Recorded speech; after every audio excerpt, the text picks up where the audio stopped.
Welcome back, everyone, to a new story. We really hope you enjoy it. The first thing I remember is the smell.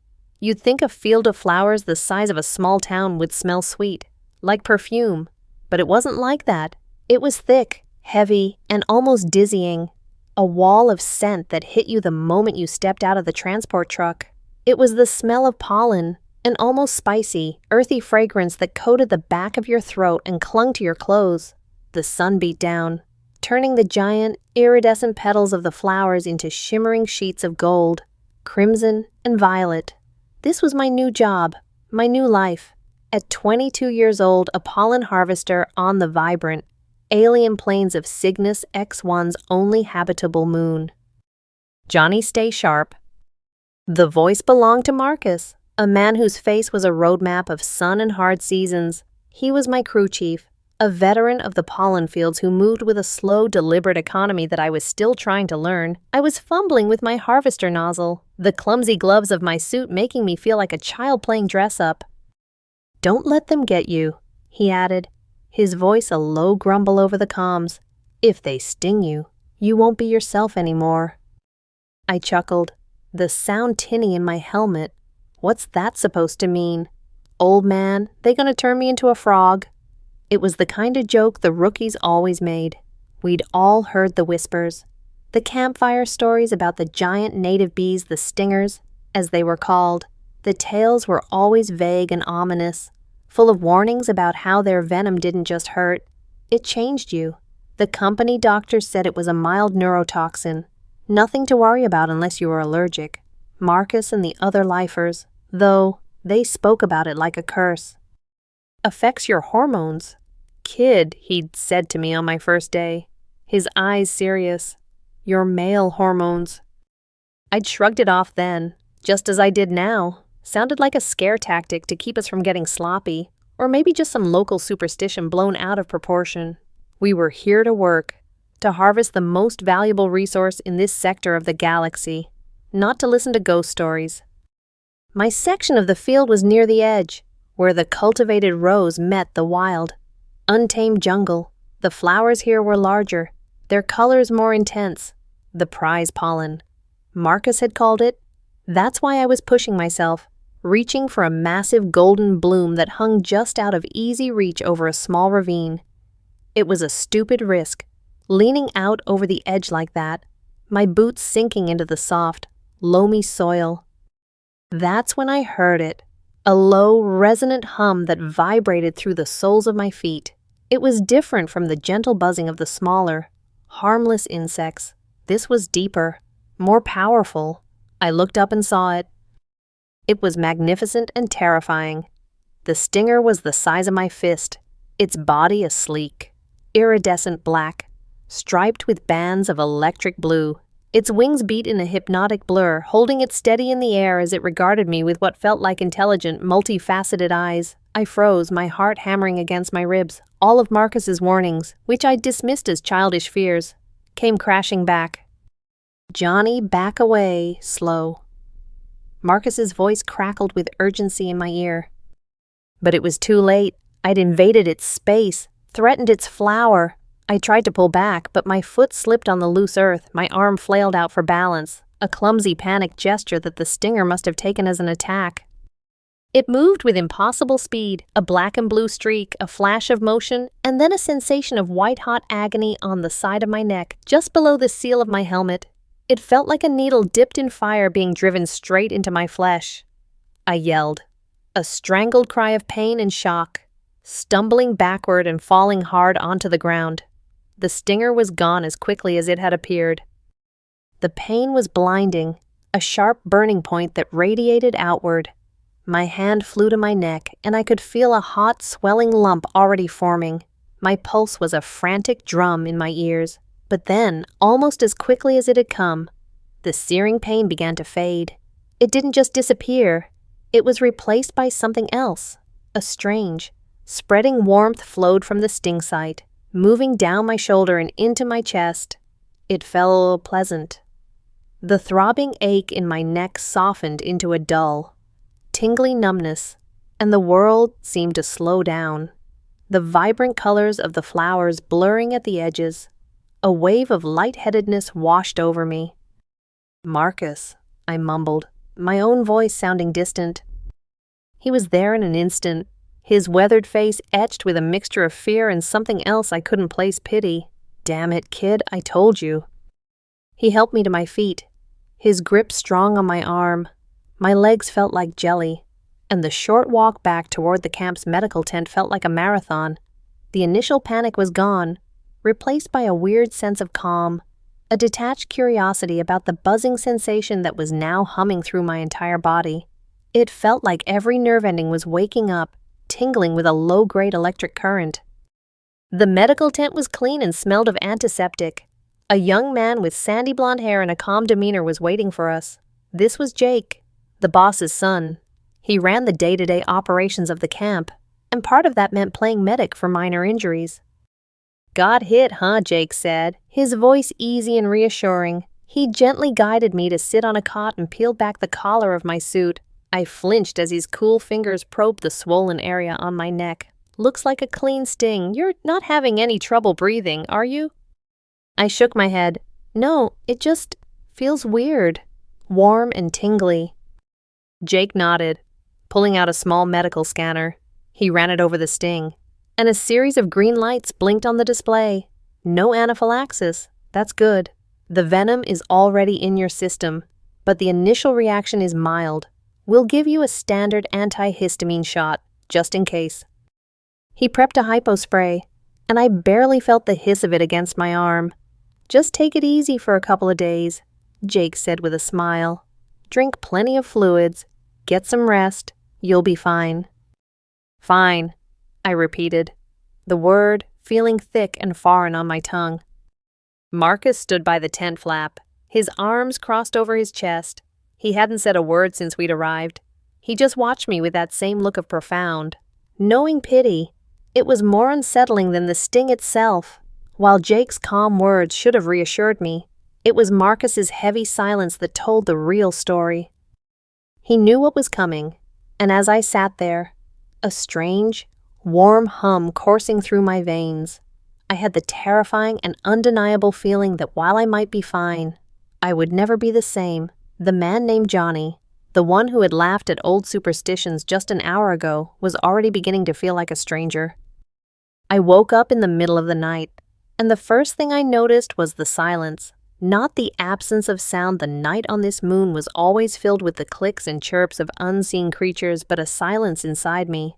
The frantic, anxious energy that usually hummed just beneath my skin was gone. I felt calm, too calm. Then came the second sensation. My skin felt soft, impossibly soft, as if someone had coated it with a thin layer of dew. My hand drifted to my face in the darkness of my small sleeping pod. The usual roughness of a day's stubble was missing. My skin felt smooth, almost slick, like polished stone. I sat up, my heart starting a slow, heavy drum beat. The thin blanket slid off my shoulders, and the cool night air caressed my skin in a way it never had before. It felt more sensitive, like a brand new layer had been exposed. I stumbled out of the cot and over to the small polished metal plate that served as a mirror. The dim emergency light of the pod cast long shadows, but it was enough to see. My reflection stared back, and for a moment, I didn't recognize the person looking at me. It was my face, but altered, softer. The hard, angular lines of my jaw seemed to have blurred, smoothed into a gentler curve. My eyes, usually narrowed with the slight squint of someone who spent their days in the sun, looked wider, the lashes darker and thicker. My skin wasn't just smooth, it seemed to have a different tone, paler and more luminous in the faint light. I tried to rationalize it. It was the medication Jake gave me, some kind of side effect. It was the dim lighting playing tricks on my eyes. It was exhaustion. But when I cleared my throat, the sound that came out was different. It wasn't the usual rough rasp. It was higher, clearer, not a woman's voice, not yet, but something in between, a tremor of real fear, cold and sharp, cut through the venom's strange placidity. The next morning, I tried to pretend nothing had changed. I put on my work uniform, the coarse fabric feeling unusually abrasive against my chest and shoulders. My muscles, which I'd worked hard to build, felt less defined, softer to the touch. I avoided looking at myself, focusing instead on the routine of breakfast, the clatter of utensils, the mundane chatter of the other workers, but I could feel their eyes on me, quick, sideways glances when they thought I wasn't looking. Marcus found me sitting alone at the edge of the camp, staring out at the vibrant fields. He didn't say anything at first, just sat down beside me on a crate, the scent of strong coffee wafting from his mug. "Don't panic, kid," he said finally, his voice low and gruff. "I've seen this before." Seen what I asked, my voice cracking slightly. I hated how weak it sounded. My face is different, my skin. "I know," he said, taking a long sip of his coffee. He stared into the distance. "The venom, it messes with you, rewrites things. Some folks, it's just a rash. Others, well, they change more than you'd think." His words, meant to be comforting, only confirmed my terror. This wasn't in my head. This was real. Just then Jake walked over, his stride easy and confident. He clapped a hand on my shoulder, and I flinched at the unexpected contact. "How's our patient feeling today?" he asked, his smile bright and unfaltering. "He's spooked," Marcus grumbled without looking at him. Jake crouched down in front of me, forcing me to meet his gaze. His eyes were a startlingly clear blue, and they held a surprising amount of empathy. "Look, Johnny, Marcus is old school. He sees this as a curse, but it doesn't have to be." He glanced at my neck, where the sting was now a perfectly smooth, pale mark, devoid of any hair or pores. "The changes, they're going to happen. You can fight them, be miserable, and let them break you. Or," he paused, lowering his voice, "you can try to accept it, see where it takes you. It might not be so bad, you know, if you know how to look at it as an opportunity." An opportunity? An opportunity for what? To become some kind of freak. The anger flared, hot and sharp, but it died just as quickly, doused by the placid hum of the venom in my blood. All I felt was a profound sense of confusion and exhaustion. "I can't go out there," I whispered, gesturing toward the fields. "They're all staring at me." Jake nodded, a thoughtful expression on his face. He stood up and walked over to a supply locker, returning a moment later with 2 items in his hands. One was a simple, wide-brimmed sun hat. The other was a scarf, made of a light, gauzy fabric in a muted shade of green. He held them out to me. "Here, for now." I stared at the items, confused. "What's this for?" "The hat will keep the sun off your face. Your skin's probably more sensitive now," he explained. "And the scarf, well, it'll cover your neck, and it softens the lines of your shoulders." He gave me a small, conspiratorial smile. "Wear them. Walk with your head up. It'll make you look less conspicuous, more like a girl, I guess." The words hung in the air between us, like a girl. My first instinct was to throw the items back in his face. It was an insult, a mockery of what was happening to me. But then I looked at the scarf again. It was soft, the fabric almost weightless in his hand. I thought about the stares, the whispers, the idea of hiding, of deflecting that attention, was powerfully appealing. Slowly, hesitantly, I took them. My fingers felt clumsy as I wrapped the thin fabric around my neck. The material was cool and silky against my strangely sensitive skin. I placed the hat on my head, pulling the brim down low to shadow my face. I stood up, feeling profoundly awkward and exposed, like I was in some kind of ridiculous costume. Marcus just shook his head slowly, a sad look in his eyes, and walked away.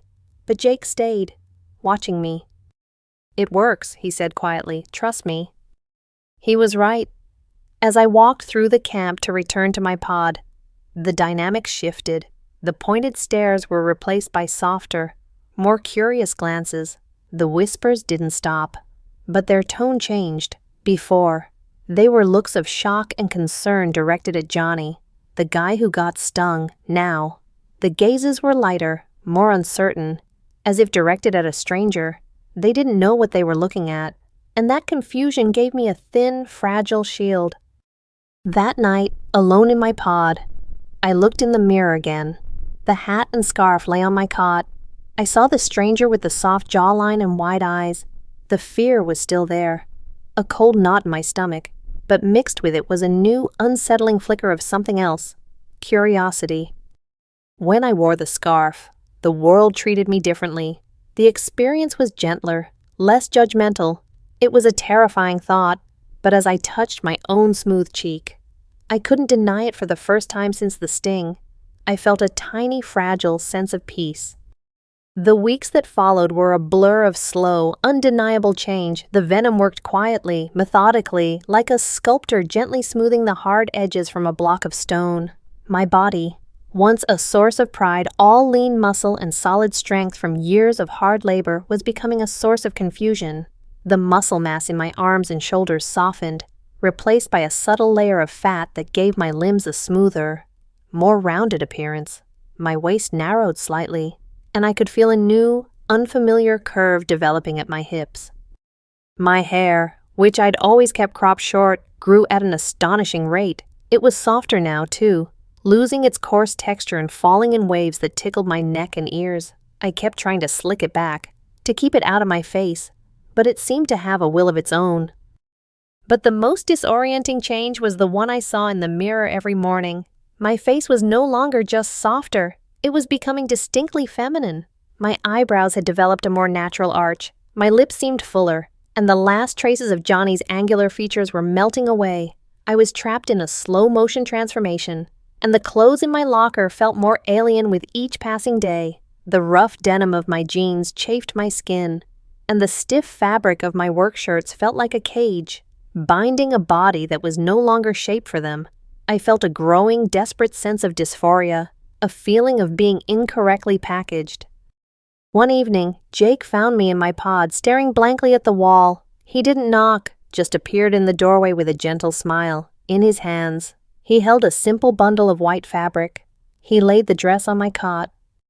"If you ever wanted to try it," he said, his tone casual, as if he were offering me a clean shirt. "Tonight's the best night."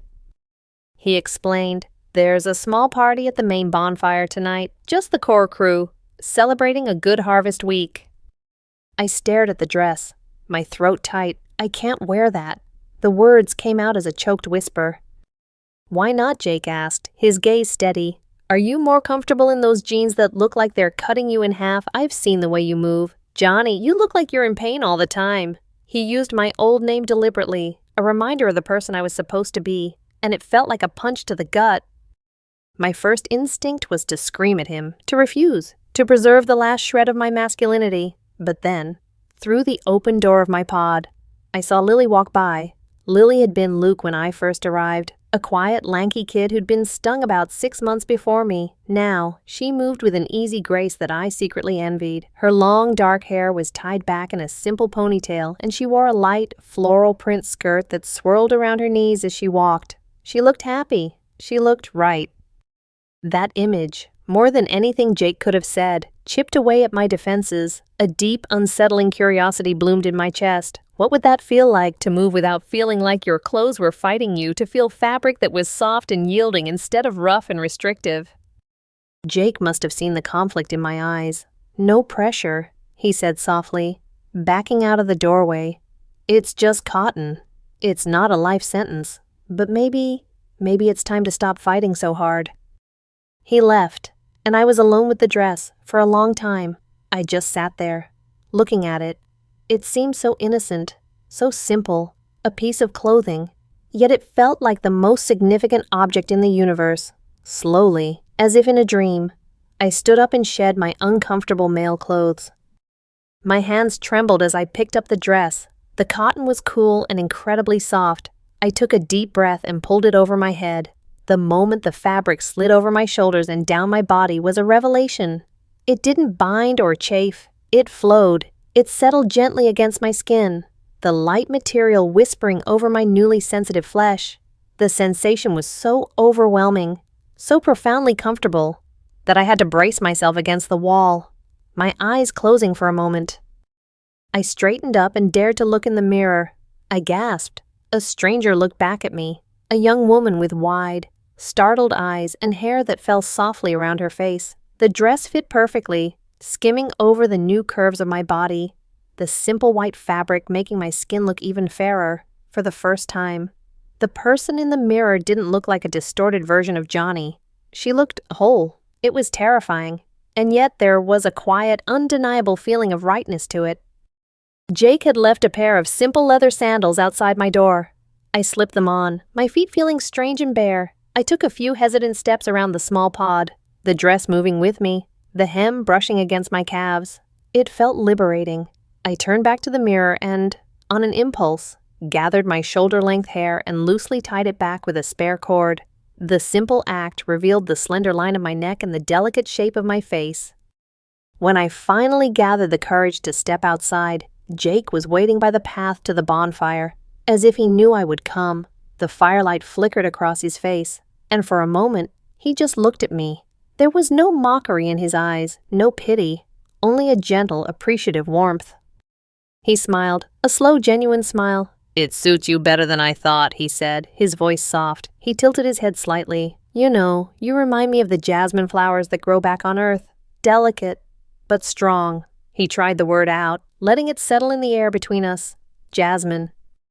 The name hung there, a quiet offering. It felt foreign, yet beautiful. It felt like the girl in the white dress. And in that moment, beneath the alien sky with the firelight dancing in my eyes, I was too tired and too strangely peaceful to fight it anymore. Johnny wouldn't have worn a dress. Johnny wouldn't have answered to a flower's name. But I wasn't Johnny. Not anymore. I didn't know who I was.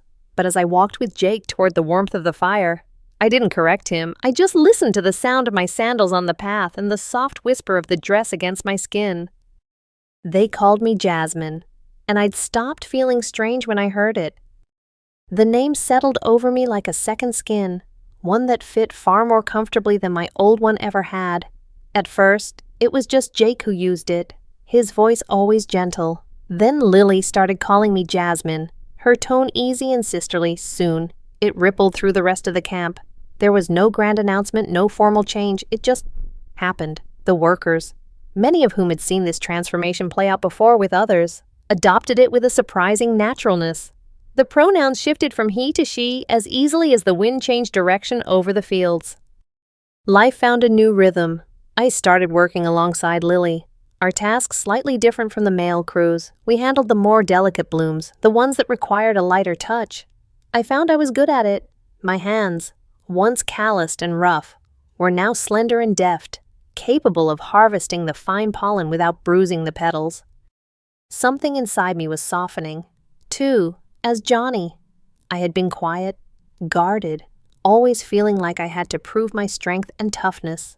As Jasmine, the pressure was gone. I found myself smiling more, laughing at the silly jokes the other women told. I talked about things I'd never imagined discussing: the feel of the morning air, the way the light hit the flowers, the quiet hopes I held for a future I couldn't yet picture. This new person, this Jasmine, was more open, more vulnerable, and infinitely lighter. My relationship with Jake was a source of constant, fluttering confusion. He was my friend, my guide through this bewildering new reality. But there were moments when the air between us crackled with something more. A light touch on my shoulder to guide me down a path. A lingering gaze when he thought I wasn't looking. The way he would bring me a cup of hot tea in the evenings just because he'd made some for himself. Each small gesture sent a jolt through me, a pleasant, thrilling warmth that made my heart beat a little faster. Was this just another effect of the venom, a chemical reaction creating a false sense of attachment, or was this all real? The confusion was a constant companion, a quiet hum beneath the surface of my newfound peace. One afternoon, Jake and I were inspecting a new section of the field. Far from the main camp, the air was warm and thick with the honey-like scent of the giant purple blossoms that grew there. A soft breeze was blowing, a rare treat on the usually still moon. It lifted the hem of my simple work dress and sent strands of my long hair flying across my face. I brushed them away, feeling the sun warm on my skin, and a genuine, unforced smile spread across my lips. Jake was watching me, his expression unreadable. "You look happy," he said. "I am," I admitted, the truth of the words surprising me. "It's strange. I feel, I don't know, like I can finally breathe." I looked down at my hands, at the light dress that moved so freely with my body. But I worry sometimes. I feel guilty, like I'm not real, like this happiness is just a side effect of a bee sting. I paused, my voice growing quiet. Am I just living out the consequences of a poison? We stood there for a long moment, the silence broken only by the buzzing of insects and the rustle of the giant leaves. The breeze picked up again, and this time it was stronger, whipping my dress against my legs and tossing my hair into a wild dance around my head. I felt a sudden sharp pang of my old self-consciousness, a desire to smooth my clothes and tame my hair. But before I could, Jake stepped closer. His voice was low but clear, cutting through the sound of the wind. Maybe it wasn't the sting that changed you, Jasmine, he said, his eyes locked on mine. Maybe you were always like this on the inside. Maybe the venom didn't create someone new. Maybe it just scraped away the parts that weren't you, the parts you thought you were supposed to be. His words struck a chord deep inside me. All my life, I had felt a subtle but persistent sense of disconnect, a feeling of playing a role, the tough, quiet boy, the hardworking man. None of it had ever felt entirely natural. Now, in this new body, with this new name, I felt a sense of alignment, a quiet click as if a piece of me had finally fallen into its proper place. As the wind died down, Jake reached out and gently took my hand. His fingers were warm and strong, wrapping around mine in a gesture that was both comforting and electric. My breath caught in my throat. We just stood there, hands clasped, looking out over the endless sea of flowers as the great alien bees, the very creatures that had set my life on this strange new course, drifted lazily from one blossom to the next. A wave of emotion washed over me, gratitude, fear, confusion, and a deep, soul-shaking joy. I didn't know if I was the result of a chemical accident or the emergence of a truer self. Maybe it was both. Maybe it didn't matter. I looked at Jake, his hand holding mine so naturally, and I squeezed it gently. A real smile, free of doubt or fear, bloomed on my face. I didn't know who Johnny had been. Not really. But in that moment, standing in the middle of a field of impossible flowers, I knew with absolute certainty who I was now. And for the first time, that was enough. The calm I'd found in the flower fields was a fragile thing. As the physical changes settled and my new life became routine, a deeper, more existential anxiety began to surface. It usually came at night, in the quiet of my sleeping pod, when the only company I had was the stranger in the mirror. Who was she? Really, was Jasmine a person? Or just a collection of symptoms? The questions gnawed at me, casting a shadow over the simple happiness I felt during the day. It was Marcus who finally brought my internal struggle into the light. He found me one evening by the perimeter fence, watching the twin suns set over the horizon, painting the sky in shades of orange and lilac. He'd been keeping his distance for months, treating me with a kind of sad respect. But tonight, his face was set with a grim purpose. "You can leave before it's too late," he said, his voice a low rumble. There was no preamble, no small talk. He just laid the choice out before me, stark and unavoidable. There are specialists back on Titan, doctors who claim they can reverse the venom's effects, flush it out of your system. It's not guaranteed, and they say it's a rough process. But it might be a way back. He paused, letting the weight of his words sink in. Or you stay and accept what you've become. A way back. The thought was both terrifying and seductive. A way back to Johnny, back to a life that felt simpler, predictable, a life where I didn't have to question my own reflection. But what would that even mean? Would I feel like myself again?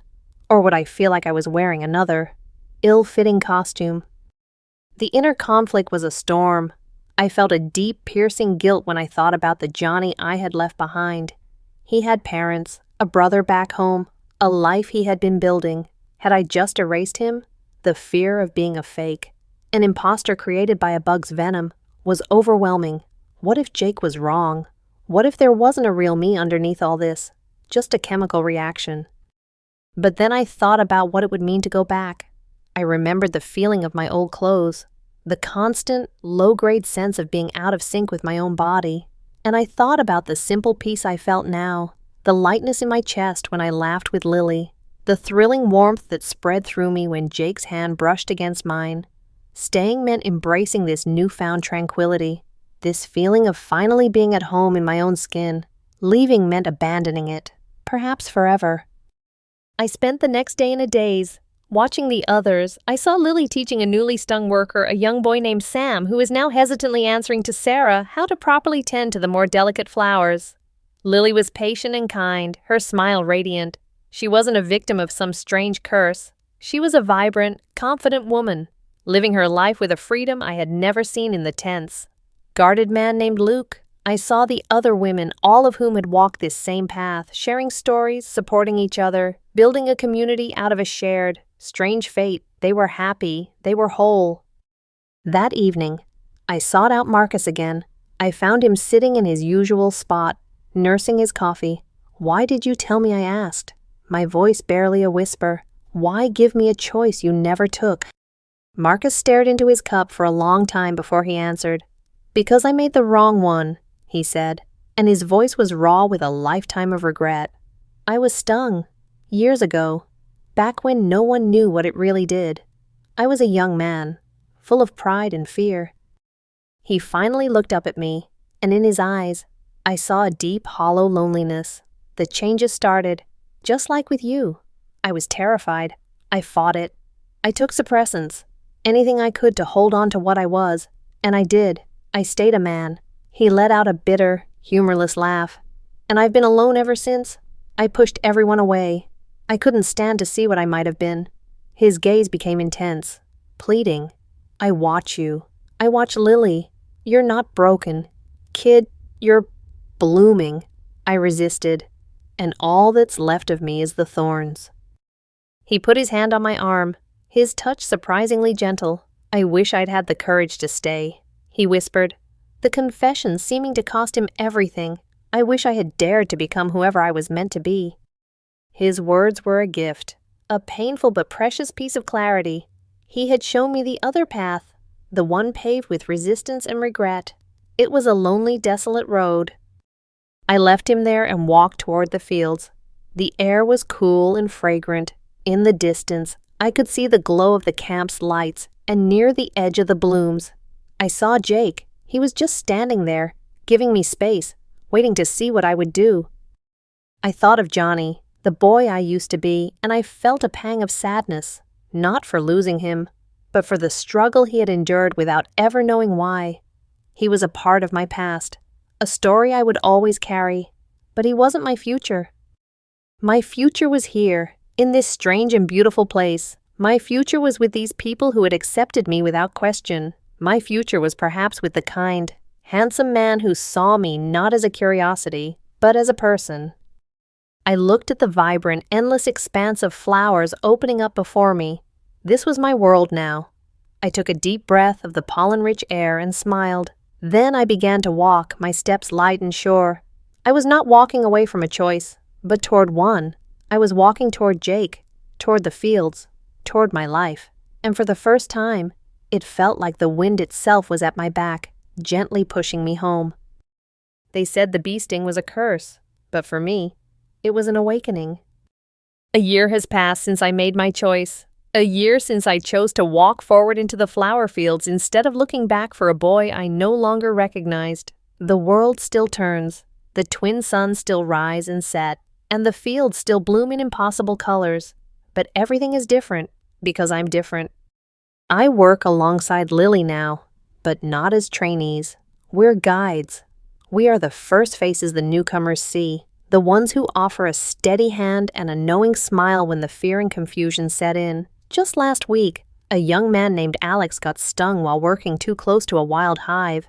I was the one who found him sitting by the camp's edge, staring at his hands as if they belonged to someone else. I sat with him, just as Jake and Marcus had once sat with me.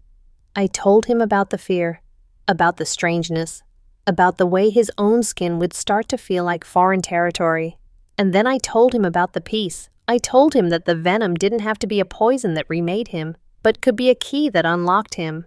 I saw the flicker of understanding in his eyes, the first fragile seed of acceptance. He is Alexandra now, and she is slowly learning the sound of her own name. My life has found its own beautiful, simple rhythm. Mornings are for working in the fields. my hands moving with practiced ease among the delicate petals. The work is meditative, calming. Afternoons are often spent with Jake.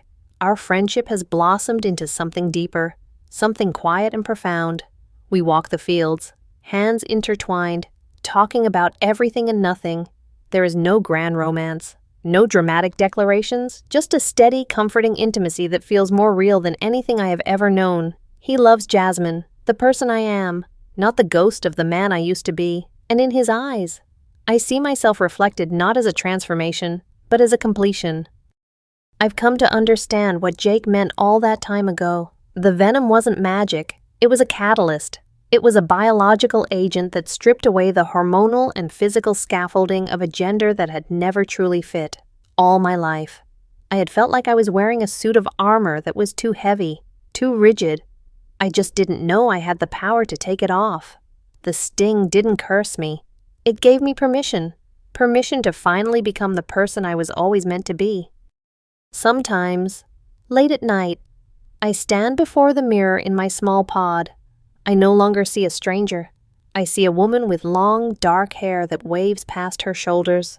I see eyes that are bright with a peace I once thought was impossible. I see a smile that comes easily, naturally. I touch my cheek, my skin soft beneath my fingertips, and I whisper to the woman in the reflection. I was Johnny, I say, my voice clear and steady. The name no longer holds any pain or confusion. It's just a fact, a part of my history, but now I'm just me, Jasmine. The story ends where it began, in the sun-drenched fields of an alien moon. The air is thick with the scent of pollen, and the low, resonant hum of the giant stingers is a constant, soothing song. They are no longer creatures of terror, but symbols of profound, unexpected change. I watch a new group of workers, their faces a mixture of awe and apprehension, as they take their first steps into the sea of flowers. A stinger, its body a brilliant, shimmering jewel of black and blue, drifts lazily past my head.